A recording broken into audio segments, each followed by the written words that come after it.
Hi, I'm Tim Enriquez with the National Personal Training Institute and Mythos Publishing. In today's video, we want to continue on our first theme, which is the basics of building strength, but now we're on part 2, which is exercise selection. In the first video, we defined strength. We said that strength, if we go with a more complex definition, is the ability to execute a motor pattern against maximal resistance.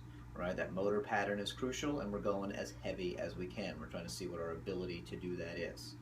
If we're interested in improving strength, our exercise selection becomes hugely important, because you can develop your strength in one area, but as we already learned, strength is specific, so developing strength in that area may not necessarily help out another area. So here we're going to have a hierarchy of exercises that we can choose from. This is probably going to be reasonably common sense for those of you that like to lift weights, but we're going to be able to validate exactly why it is. And our hierarchy is the exercises that are the best are going to be barbells to start out with.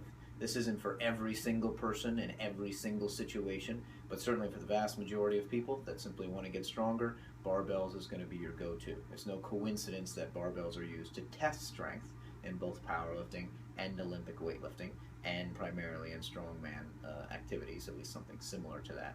Okay? So that's going to be the key. So you're going to try to build your strength in your big classic barbell lifts. Dumbbells are a relatively close second. Dumbbells don't allow you to go as heavy, right? When you take your two dumbbells and you put them together, it does not equal your bench press weight. That's a negative when it comes to building strength, because we need to get used to lifting as much weight as possible. Doesn't mean it doesn't have other benefits, but in terms of hierarchy, barbells are going to be ideal, again, for most people, barring injuries, things like that. Bodyweight exercises can be great as well. The big problem there is, how do you load them up?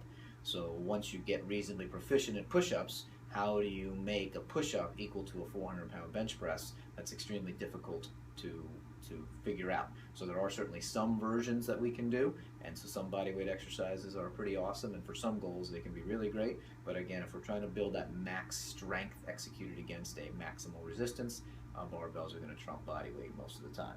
And then cables are starting to become less desirable because there's too much element of control from the cable. Again, being able to load it up is also a little bit of a challenge in certain activities.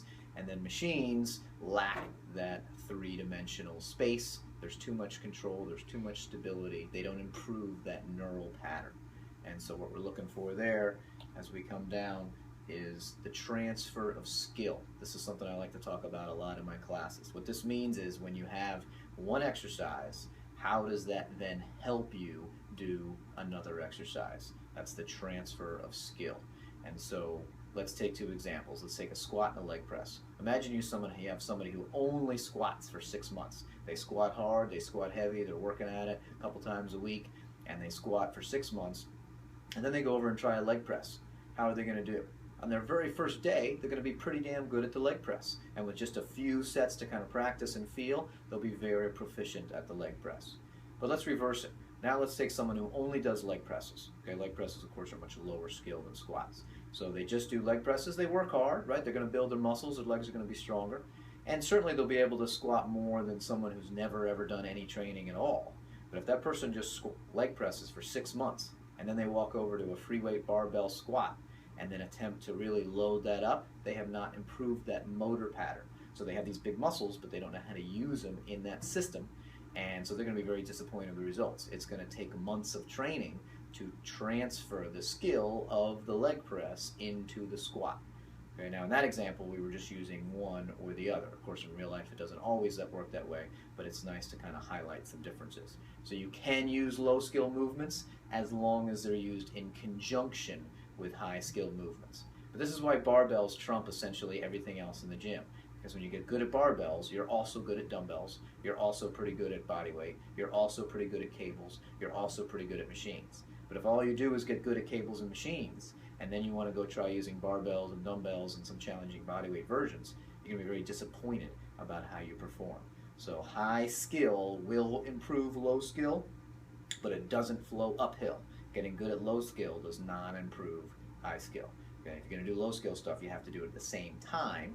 So I have to squat and leg press and hope that some of the benefits from the leg press continue to carry over.